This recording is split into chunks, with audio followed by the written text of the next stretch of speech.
Assalamu alaikum warahmatullahi wabarakatuh. How are you all? I hope you are fine. Today we are starting chapter 2, which is the computer. Uh, it contains basics of computer about interface because this subject is related to interface or how human can interact with any computer. So this chapter will contain about the topics of interface. We will try to cover it in two lectures. तो basically computer के जो parts हैं, जो basic parts हैं, वो यहाँ पे first में बताएं हैं आपके पास। इनपुट डिवाइसेस, आउटपुट डिवाइसेस, ठीक है। Virtual reality, physical interaction. Virtual reality तो आपको पता ही है, ठीक है। जैसे आप वीआर ग्लासेस यूज़ करते हैं, ठीक है। रियलिटी को इस तरह से जनरेट किया जाता है, ठीक है, कि हमें लगता है कि वो जैसे रियल में चीज़ें हैं, ठीक है, लेकिन वो वर्चुअल चीज़ें होती हैं। इसी तरह फ़िज़िकल इंटरेक्शन हमारी कैसे होती है कंप्यूटर के साथ, ठीक है। कौन कौन सी चीज़ें यूज़ होती हैं, कौन सी चीज़ों को मद्देनज़र रख के हम फिज़िकल इंटरेक्शन के लिए जो इंटरफेस है वो बनाते हैं। Then paper as a input and output. Input कैसे होता है, जब उसको स्कैन करते हैं, और जब उस पर हम प्रिंट करते हैं तो एज ए आउटपुट बिहेव करता है। उसके बाद हमारे पास मेमोरी है, ठीक है। मेमोरी रैम को कहते हैं, ये चीज़ आपने याद रखनी है। मेमोरी हार्ड डिस्क को नहीं कहते, हार्ड डिस्क को स्टोरेज कहते हैं, ठीक है। So RAM and permanent media, capacity and access. Capacity कितनी होती है, उसका एक्सेस कैसे होती है, ये हम चीज़ें पढ़ेंगे। ये बेसिकली वो टॉपिक्स हैं जो हम फर्दर कवर करेंगे इस चैप्टर में, ठीक है। और प्रोसेसिंग क्या होती है, स्पीड प्रोसेसिंग की कैसे मैयर होती है, क्यों मैयर करते हैं हम, और नेटवर्क्स क्या होते हैं, ठीक है। So let's begin. Interacting with computers, आपको पता है क्या है। To understand human computer interaction need to understand computers. हम ह्यूमन और कंप्यूटर को उसके इंटरेक्शन फाइंड करने के लिए, उसको समझने के लिए हमें पहले किस चीज़ की ज़रूरत है, ह्यूमन को समझने की और कंप्यूटर को समझने की। हमने पहला चैप्टर कंप्लीट ह्यूमन के बारे में पढ़ा है, ताकि ह्यूमन की साइकोलॉजी के बारे में पता चले कि वो कैसे इंफॉर्मेशन प्रोसेस करता है, कैसे गेन करता है, किस चीज़ में उसको स्ट्रेस होती है, ठीक है। तो जब भी हम किसी के लिए कोई चीज़ बनाते हैं, किसी कस्टमर के लिए कोई भी ऑर्गेनाइजेशन कोई चीज़ बनाती है, तो सबसे पहले वो उस कस्टमर के इन्वायरमेंट को समझती है, ठीक है। उस कस्टमर की नीड्स को समझती है, उसकी नेचर को समझती है, ताकि जो वो प्रोडक्ट बनाए वो उस कस्टमर की बिल्कुल मर्ज़ी के मुताबिक हो। इसी तरह जब हम इंटरफेस बनाते हैं कोई भी कंप्यूटर का, तो वो किसके लिए बनाते हैं, ह्यूमन के लिए। तो उसके लिए दोनों चीज़ों को समझने की ज़रूरत है, कंप्यूटर को भी और ह्यूमन को भी। तो कंप्यूटर को समझ के हमें क्या पता चलेगा कि हम हमारे पास कितनी अवेलेबिलिटी है, कितनी फैसिलिटीज़ हैं जो हम इस कंप्यूटर को यूज़ करते हुए ह्यूमन को दे सकते हैं।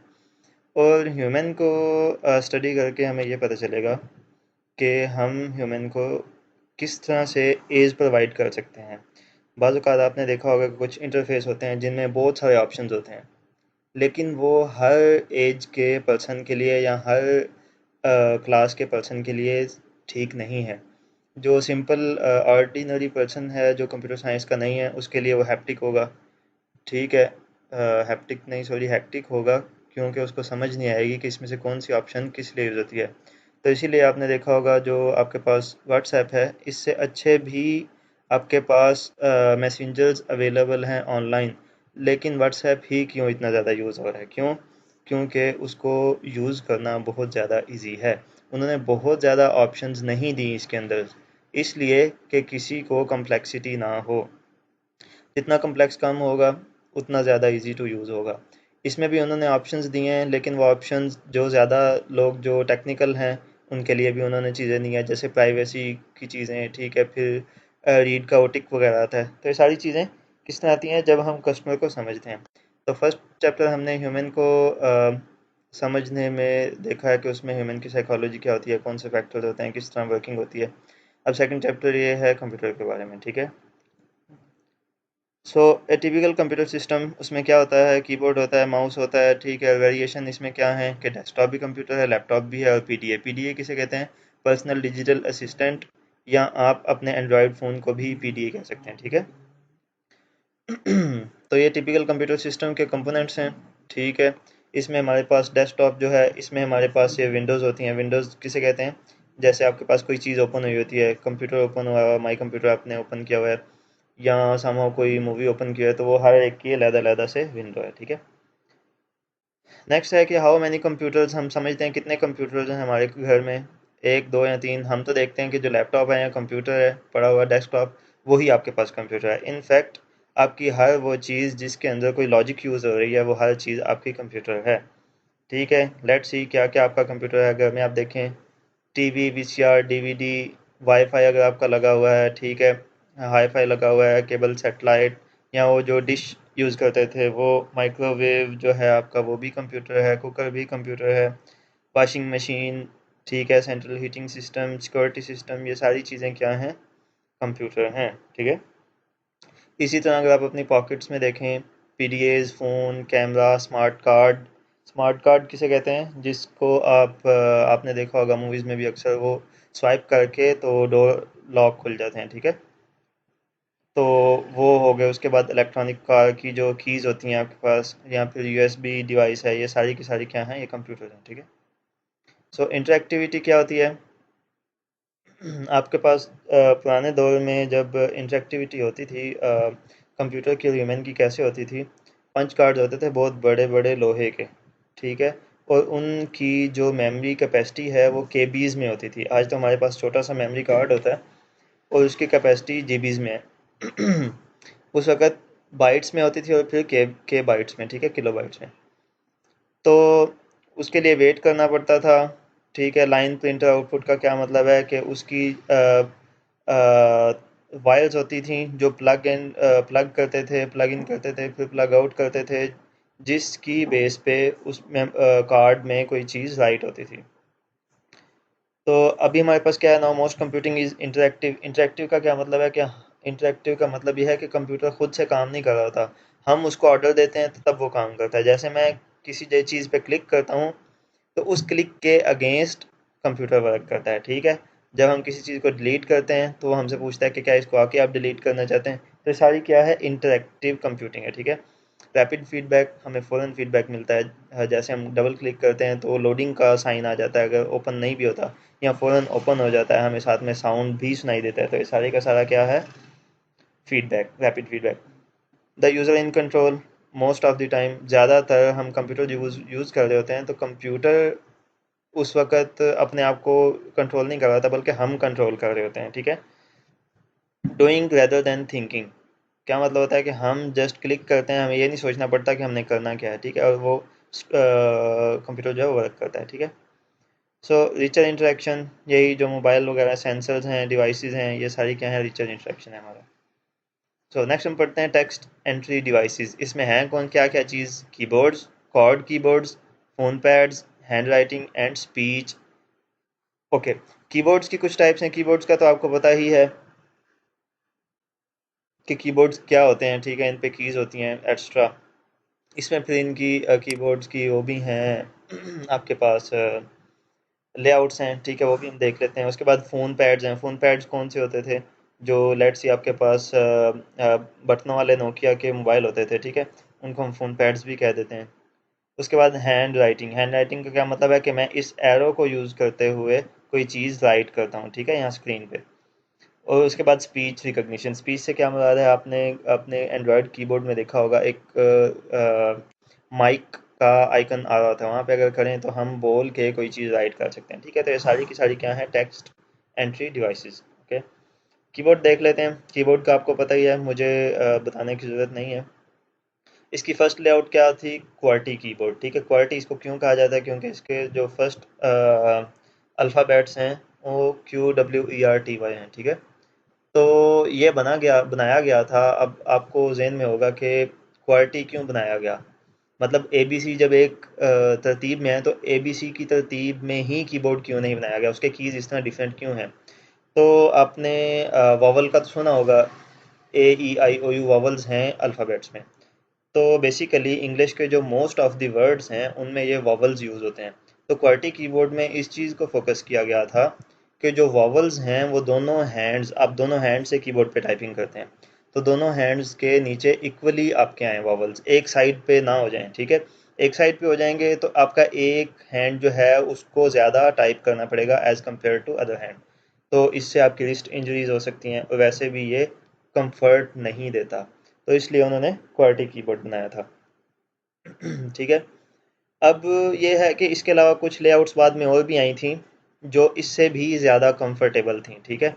जैसे अगली एक लेआउट है वो मैं आपको भी दिखाता हूँ, वो ज़्यादा कंफर्टेबल थी as compare to QWERTY keyboard, लेकिन वो चेंज क्यों नहीं हुई, क्योंकि क्वार्टी कीबोर्ड इस वक्त डोमिनेंस पे है। डोमिनेंस का क्या मतलब है, इस वक्त पूरी दुनिया में क्वार्टी कीबोर्ड यूज़ हो रहा है। अगर हम लेट्स सी अपने टाउन में अपने घर में कीबोर्ड की लेआउट चेंज कर भी लेते हैं, जब हम कहीं और जाएंगे, हमने प्रैक्टिस दूसरी लेआउट पे की होगी, कहीं और जाएंगे कीबोर्ड कोई और होगा, तो हमारी टाइपिंग स्पीड बहुत कम हो जाएगी।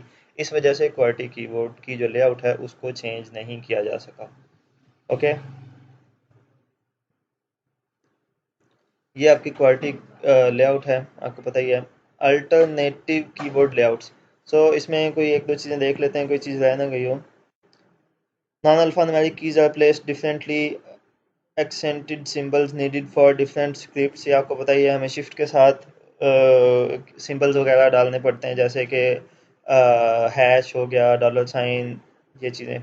Minor difference between UK and USA, USA और यूके का जो क्वालिटी लेआउट है वो सेम ही है तकरीबन। Quality arrangement not optimal for typing, कहते हैं क्वालिटी जो अरेंजमेंट है वो ऑप्टिमल नहीं है, अच्छी है लेकिन ऑप्टिमल नहीं है। Layout to prevent typewriters jamming, ठीक है। ये लेआउट किस लिए लाई गई थी, टाइपराइटर्स की जैमिंग को ख़त्म करने के लिए। Okay, alternative design allow faster typing but large social base of quality typist produces reluctance to change, इसका यही मतलब है जो मैंने अभी आपको बताया था, क्योंकि इसको क्वालिटी को यूज़ करने वाले बहुत ज़्यादा लोग हैं, ठीक है, लार्ज सोशल बेस है इसकी, तो इसलिए उन्होंने इसको चेंज करने नहीं दिया। इसके अलावा और अच्छी हैं आपके पास लेआउट्स। ओके, नेक्स्ट वन है आपके पास अल्फ़ाबेटिक। अल्फ़ाबेटिक क्या है, वही जो मैंने आपको बताया था कि अल्फ़ाबेटिक, अल्फ़ाबेट्स की जो तरतीब है उसी वे में आपके पास ए बी सी लिखी होगी, ठीक है। तो not faster for beginners either, ये अच्छी नहीं है, आई डोंट थिंक सो कि ये बेटर है। Not faster for train typist, जो ट्रेन है उनके लिए भी ये फास्टर नहीं है। उसके बाद जो सबसे अच्छी लेआउट आई थी जिसको बड़े अच्छे तरीके से उन्होंने कीज़ को डिवाइड किया था कीबोर्ड के दोनों साइडों पे, वो कौन सी थी, direct. Common letters under dominant fingers, dominant fingers आपकी कौन सी हैं, आपकी थ्री फिंगर्स, जो आपकी छोटी फिंगर और जो आपका थंब है, उसके अलावा जो तीन फिंगर्स हैं आपकी, उनको हम डोमिनेंट फिंगर्स कहते हैं, क्योंकि उनसे टाइप करना आपके लिए सबसे इजी होता है।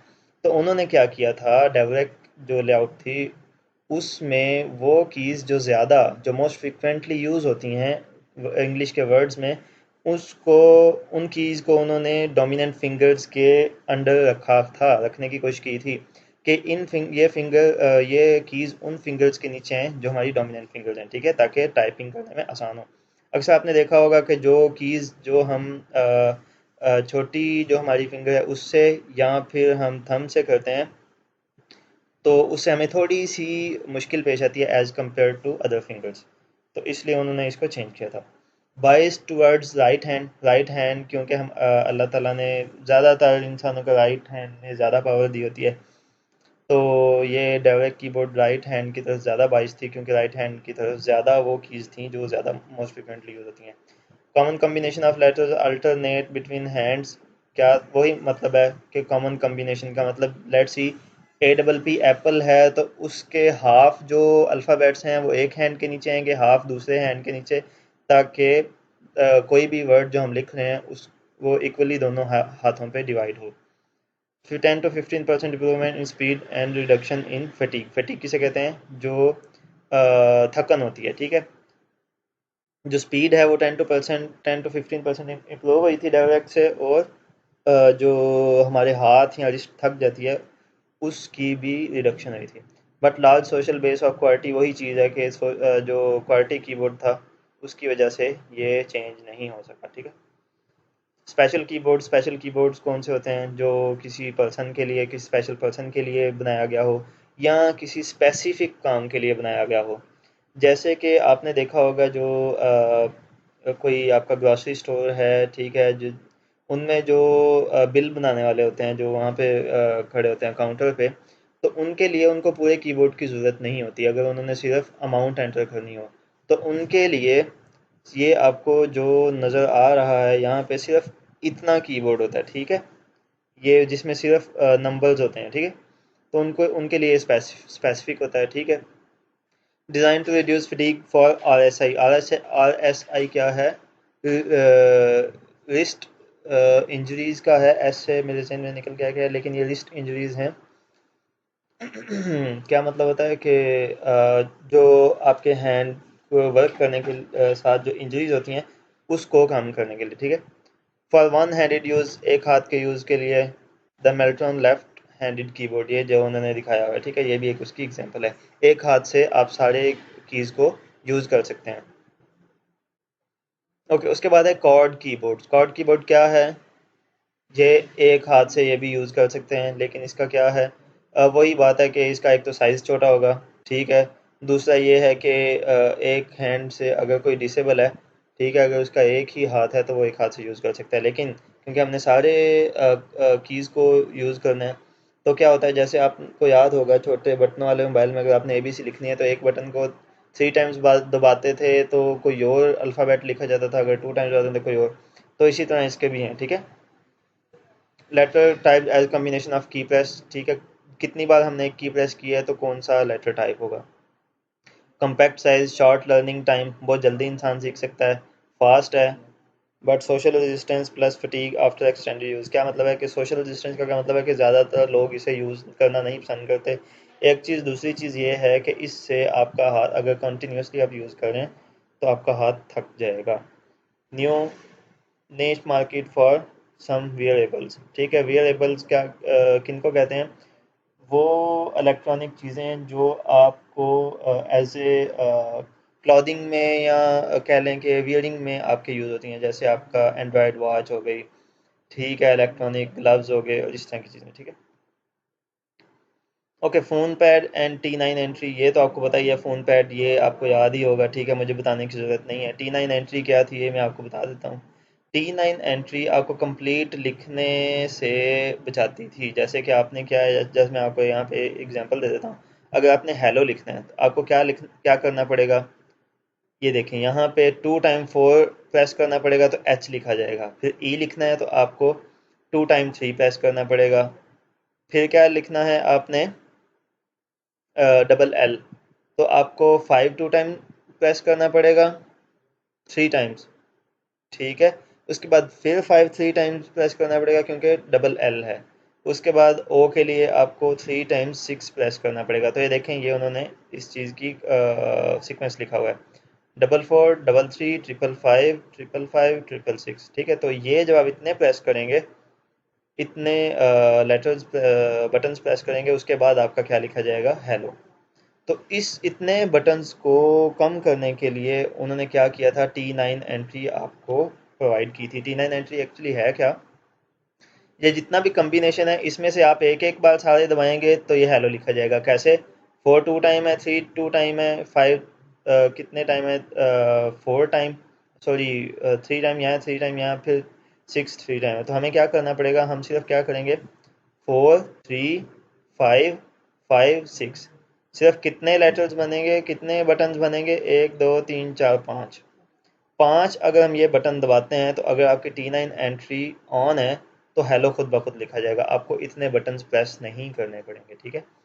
एक्चुअली ये बटन कितने बनते हैं, 1 2 3 4 5 6 7 8 9 10 11 12 13, actually 13 times you have to press the buttons to write hello on screen, but if you have on the T9 entry, then you will have to press only one button from the each of the combination.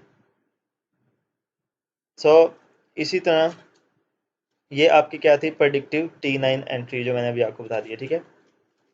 Hand writing recognition, वही जो मैंने आपको बताया था कि आपका लिखा हुआ जो है किसी पेपर पे, वो स्कैनर के थ्रू अगर वो करता है, या फिर आप क्या देखते हैं कि आपने देखा होगा मूवीज़ में भी कि लोग जो हैं वो स्टूडेंट्स जो हैं वो लेक्चर नोट कर रहे हैं किस पे, अपने टैबलेट पे। तो वो क्या है, अपनी राइटिंग में स्टाइलस स्टाइलस किसे कहते हैं, वो जो मैग्नेटिक पेन होता है उसके थ्रू लिख रहे हैं। तो सिस्टम क्या करता है, खुद ब खुद उनकी लिखाई को पहचान के उसको टेक्स्ट में कन्वर्ट करता रहता है, ठीक है। सो ये हैंड राइटिंग रिकग्निशन है, text can be input into computer using a pen, ठीक है, एंड ए डाइजेस्टिंग टैबलेट, ठीक है। डाइजेस्टिंग टैबलेट किसे कहते हैं, वही जो टैबलेट मैंने अभी आपको बताया कि जो टैब वगैरह जिसे हम कहते हैं, ठीक है। नेचुरल इंटरेक्शन, ठीक है, नेचुरल इंटरेक्शन इसको क्यों कहा जाता है, ठीक है, क्योंकि जब हम किसी कॉपी वगैरह पे लिखते हैं, नेचुरल है ना, कुछ लिखने के लिए हमें पेंसिल चाहिए होती है, तो इसलिए इसको हम नेचुरल, क्योंकि नेचर से ज़्यादा करीब है। टेक्निकल प्रॉब्लम इसमें क्या आ सकते हैं, स्ट्रोक पाथ, स्ट्रोक पाथ का क्या मतलब है कि हर लेटर जो है उसका एक पाथ है, जैसे ए है तो उसका एक ये पाथ होगा, ठीक है। तो पाथ को समझना मुश्किल हो सकता है, ठीक है। प्रेशर, कितना प्रेशर आपने पेंसिल पे दिया है, अगर प्रेशर हल्का सा दिया है तो हो सकता है वो डिटेक्ट नहीं करे उसको। इसके अलावा और भी आपके पास प्रॉब्लम हो सकते हैं, जैसे कि segmenting joint up writing into individual letters. आपने देखा होगा कि हम में से कुछ लोग ऐसे हैं जो एप्पल है, APPLE, ठीक है, तो उसको अलहदा अलहदा लेटर्स लिखने की बजाय वो जब लिखना शुरू करते हैं तो पेंसिल नहीं उठाते बल्कि मिला के लिख देते हैं सारा वर्ड। तो उस वर्ड में से हर लेटर को अलहदा अलहदा समझना, फिर उसको एक कंप्लीट वर्ड बनाना, तो ये भी एक प्रॉब्लम हो सकता है। इसको क्या कहते हैं, सेगमेंटिंग, ठीक है। ओके, इंटरप्रेटिंग इंडिविजुअल लेटर्स, फिर हर इंडिविजुअल लेटर को समझना, ये भी एक प्रॉब्लम हो सकता है, ठीक है। क्यों, क्योंकि कोई कोई लोग हैं जो ए इस तरह लिखेंगे, ठीक है, कुछ लोग हैं जो ए इस तरह लिखेंगे, कुछ ए अल्फ़ा की तरह समहाउ लिख देते हैं, ठीक है। तो वो उसको पहचानना थोड़ा मुश्किल होता है, कुछ का ए का लिखने का साइज़ बड़ा होगा, कुछ छोटा होगा, ठीक है। तो ये भी सारा मसला है। कॉपिंग with different styles of hand writing, अब हैंड राइटिंग भी सबकी चेंज होगी तो उसको समझना, अंडरस्टैंड करना, ये भी एक मसला है। Used in PDS and tablet computers, तो ये हैंड राइटिंग जो रिकॉग्निशन है किस में यूज़ होती है, पीडीएस में और टैबलेट में। हमारे इसमें भी हम यूज़ कर सकते हैं, एंड्रॉयड में भी, ठीक है। Leave the keyboard on desk, क्या मतलब है कि कीबोर्ड को आप यूज़ ना भी करें तब भी काम चल जाता है, ठीक है। सो नेक्स्ट वन है आपके पास स्पीच रिकॉग्निशन, जो लास्ट टॉपिक है आपका, कि हम जो टेक्स्ट एंट्री करते हैं वो हम स्पीच रिकॉग्निशन से भी कर सकते हैं। जैसे मैंने अभी आपको बताया था, एंड्रॉयड कीबोर्ड में आपके पास रिकॉर्डिंग का या माइक का एक बटन होता है जिससे आप बोल के भी कुछ लिख सकते हैं, ठीक है। तो इम्प्रूविंग रैपिडली का क्या मतलब है कि जब आप बोलते हैं तो उसको अंडरस्टैंड करता है, ये जो अंडरस्टैंड करने की जो पावर है वो आहिस्ता आहिस्ता इम्प्रूव हो रही है, परफॉर्मेंस, ठीक है। Most successful when single user initially train and learn particularity, ठीक है। पेकुलियरिटीज़, इसका क्या मतलब है कि ये स्पीच रिकॉग्निशन सक्सेसफुल तब है जब एक डिवाइस पे एक पर्सन यूज़ कर रहा है उसे, ठीक है। आपने देखा होगा कि जब आप विंडोज़ इंस्टॉल करते हैं, विंडोज़ 10 कभी आप देखेंगे तो विंडोज़ का एक डिजिटल असिस्टेंट है जिसको हम कहते हैं कॉर्टाना, ठीक है। कॉर्टाना क्या करता है, ये आपका डिजिटल असिस्टेंट है। इसको आप वॉइस से कोई ऑर्डर दे सकते हैं, कह सकते हैं कि 5 o'clock आपने मेरे कंप्यूटर में ये चीज़ इंस्टॉल करनी है, ये करना है, वो करना है, तो उसके हिसाब से वर्क कर सकते हैं। तो जब वो सबसे पहले क्या करता है, जब आप उसके साथ काम करने लगते हैं तो सबसे पहले आपके वॉइस को पहचानता है। वो कहता है आप ये वर्ड बोलें, ये वर्ड बोलें, तो वो आपके बोलने के स्टाइल को पहचानता है और नेक्स्ट टाइम जब भी आप कोई वर्ड बोलते हैं तो वो उसी स्टाइल के लिहाज से उसको अंडरस्टैंड करता है। अगर मल्टीपल यूज़र्स उसको यूज़ करेंगे तो देखिए ना, उसने तो जो किया हुआ है, जो ट्रेनिंग की हुई है वो आपकी वॉइस पे की हुई है, जब कोई और पर्सन उसे यूज़ करेगा तो वो उसमें कंफ्यूज होगा। तो मोस्ट सक्सेसफुल कब है, जब सिंगल यूज़र एक डिवाइस को यूज़ कर रहे हैं। सेकंड क्या है, लिमिटेड वोकेबलरी सिस्टम्स, मतलब जब वोकेबलरी आपके पास लिमिटेड हो, लेट्स सी आप कहते हैं कि वो आपकी इंग्लिश भी समझे और इंग्लिश में हर वोकेबलरी, हर वर्ड को समझे, ठीक है, और फिर आप जब उर्दू में बोलें तो उर्दू को भी समझे, ठीक है। तो अगर वोकेबलरी आपकी लिमिटेड होगी तो उसके लिए इजी होगा उस चीज़ को समझना। तो नेक्स्ट वन है जी, problem with external noise interfering. अगर आपके पास जब आप बोल रहे हैं तो साथ में एक्सटर्नल नॉइज़ भी है, तो आप पहचान नहीं पाएगा कि किस आवाज़ को उसने अंडरस्टैंड करना है, क्योंकि नॉइज़ भी आ रहा है। ठीक है, ह्यूमन के लिए तो अल्लाह ताला ने कानों में दिया हुआ है। मैंने पिछले चैप्टर में आपको जो फेनोमेना पढ़ाया था, जिसको कॉकटेल पार्टी फेनोमेना कहते हैं, कि ह्यूमन का जो हियरिंग सिस्टम है उसमें यह है कि अगर आपके पास बहुत सारे शोर है तो उसमें से भी अगर एक आवाज़ आप सुनना चाहते हैं जो धीमी भी है, तो अल्लाह ताला ने आपको ये एबिलिटी दी है कि आप उस आवाज़ को इजीली सुन सकते हैं। लेकिन कंप्यूटर में ये इम्प्लीमेंट करना, I think it's difficult till today. Hope so it will increase its performance. Then next problem is imprecision of pronunciation. क्या मतलब है? वही कि अगर आप वर्ड को बोलते किस तरह हैं। ठीक है, कुछ लोग होते हैं जो पंजाबी में इंग्लिश बोलते हैं। ठीक है, इसका मतलब क्या है कि वो उनका एक्सेंट इस तरह का होता है, लगता है जैसे पंजाबी ही बोल रहे हैं। ठीक है, तो लेकिन इंग्लिश का जो एक्सेंट, दो ही एक्सेंट है, ब्रिटिश एक्सेंट है, एक अमेरिकन एक्सेंट है। तो जो उसके ज़्यादा करीब करीब एक्सेंट होगा वो उसको ज़्यादा इजीली समझ लेगा कंप्यूटर, क्योंकि वो उसी के लिहाज से ट्रेंड हुआ हुआ है। तो एक्सेंट जो प्रोनाउंसिएशन है वो भी मैटर करती है। लार्ज वोकेबलरीज, वही जो मैंने आपको पहले बताया, वोकेबलरी अगर लार्ज होगी तो तब भी प्रॉब्लम होगा। एंड डिफरेंट स्पीकर्स, ये भी मैंने आपको चीज़ बता दी है कि अगर बोलने वाले डिफरेंट हैं तो तब भी वो कंफ्यूज होगा। न्यूमेरिक कीपैड्स, ये मैं आपको पहले से ही बता चुका हूँ। ठीक है, एटीएम वगैरह में, टेलीफोन में, कैलकुलेटर में यूज़ होते हैं। नेक्स्ट वन है आपके पास पोजिशनिंग, पॉइंटिंग एंड ड्राइंग। सो यहाँ पे हम आज का लेक्चर ख़त्म करते हैं। नेक्स्ट लेक्चर में इंशाल्लाह पोजिशनिंग, पॉइंटिंग एंड ड्राइंग हम पढ़ेंगे। तो तब तक के लिए अल्लाह हाफिज़।